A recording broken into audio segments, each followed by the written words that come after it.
evolution. I'm only kidding.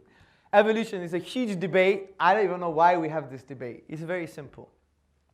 For me, anyway. I think we should approach this from an epistemic perspective. What do I mean by that? Epistemology is the study of knowledge. Now, when we study the philosophy of science, we come to an understanding, brothers and sisters, that it's not the gospel truth, right?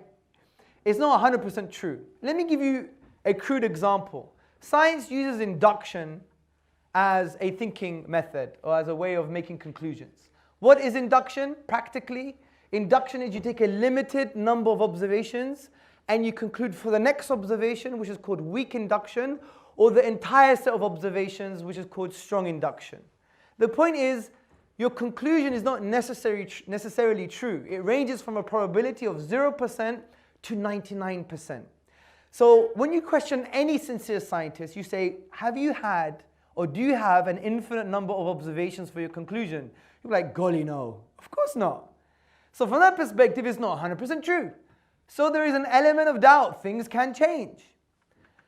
So when you have a conclusion from science such as evolution and a conclusion from theology that says, yes, we may accept animal evolution, but not human evolution, or there's a big discussion, or there's some kind of irreconcilable difference. What do? I say, fine, let's go to the epistemic approach. What is the source of the Quran? I believe it to be from the divine. It's divine knowledge and wisdom.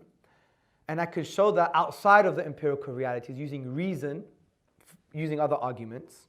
Science is great. It's a blessing from God. It's one of the manifestations of His mercy. We're encouraged in the Quran to look into the empirical realities. But we also understand that God has the picture, we have the pixel. And every sincere scientist says this. So what I would say is, as a believer who doesn't necessarily accept evolution theologically, as, for example, if I was a scientist, I would say, it's the best we have. It's amazing, isn't it? Wow. Let's keep on working with it and keep on doing the science.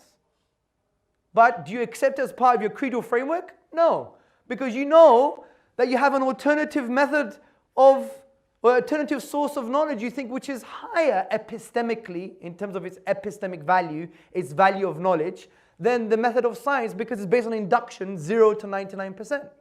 So say evolution is around the 95% mark. It's still not the gospel truth, if you like. We believe this to be the Quranic or gospel truth. So therefore, we take one over the other. But it doesn't mean you reject the science. You're saying it's the best that we have with our current observations and we're working with it. And maybe we'll catch up to what the Quran says. There's another way of looking at this, is by looking at the Quranic discourse and saying, the words are quite ambiguous with multi-layered meanings. Maybe we can correlate.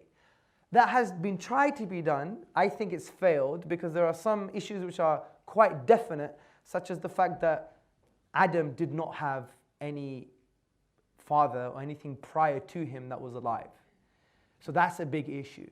You could claim it's a miracle. You could accept evolution and claim that Adam, upon whom be peace, is a miracle. Of course you can. But these are some ways that I've been trying to deal with this. I've written an essay on this called Have We Misunderstood Evolution? It goes through the epistemic approach. I don't even talk about the science because I'm not a scientist, I have no idea.